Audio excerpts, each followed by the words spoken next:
Here are 3 players Man United should definitely consider signing over Elliot Anderson. And without wasting any more precious time, let's get into this. So the first player I want to have a look at is Johan Manzambi from Freiburg. Now I think this player is interesting because he's only 20 years old, so he still has lots of time to develop and grow as a player. Now what I really like about this player is that he's quite unpredictable. His technical ability and ability to dribble, even with his tall frame, I think will make him an absolute nightmare for anyone who ends up in a 50-50 with him. I do like his dribbling and ball control, and he never really looks in any trouble, and I reckon sky's the limit for how much he can develop into an elite level player. His unique skill set could also allow him to play multiple positions as well. For the Swiss national team, for example, he's played as a right-sided midfielder, so I think that versatility could also benefit United in another way as well. But I'd sign him to play in a midfield too. And that brings me on to another thing. How would we even use Manzambi? Well, if he were to start for United, we could play him in a number 8 box-to-box kind of role and shift Mainu to play as that number 6 DM role. Or we could have Mainu as the 8 and have Manzambi as a defensive player.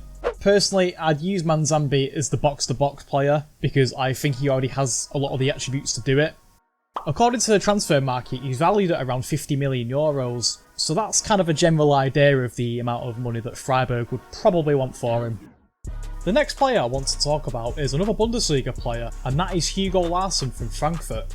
He's a bit older than Manzambi, at 21 years old, but still has a lot of time to grow in his attributes. Now, I reckon this is more of a smarter signing than Manzambi, because Larsson would probably be a bit cheaper, but I think he also offers a little bit more defensively. He's effective at retaining the ball, and his long-range passing is something that Hugo Larsson excels at. United definitely need more players that are comfortable with taking risks, and Larsson does fit that role in my opinion.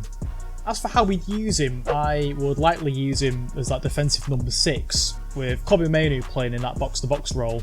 But like I said, you could likewise have Mainu as the more defensive player, and Larsson play a slightly more advanced role. Now, if we did end up signing him, which we probably won't, he is capable of playing in both roles fantastically, so I guess only time will tell. Now, the last player I want to discuss is Angelo Stiller from Stuttgart. This would be my personal choice of who I absolutely think we should be signing. As of making this video, he has a release clause of 36.5 million euros, or £31.5 million, and other clubs like Real Madrid have shown interest in this player. So I do feel it's a no-brainer that we should be doing this deal. As for being the alternative to Elliot Anderson, I think Stiller ticks all the boxes. He wins a lot of defensive duels, and he's very good at intercepting passes from the opposition, and he's also effective at dictating the tempo of the game at times. So I think having Stiller in a midfield too next to Kobe Mainu, Ederson, or whoever he happens to play next to, would allow us to have more control over the game, I think. Probably the best thing that Stiller excels at is his accurate long-range passing ability and directness. Just the way he moves the ball around from one end of the pitch to the other would make us more unpredictable in attacks, and we wouldn't need to just rely on sitting back and counter-attacking to win games.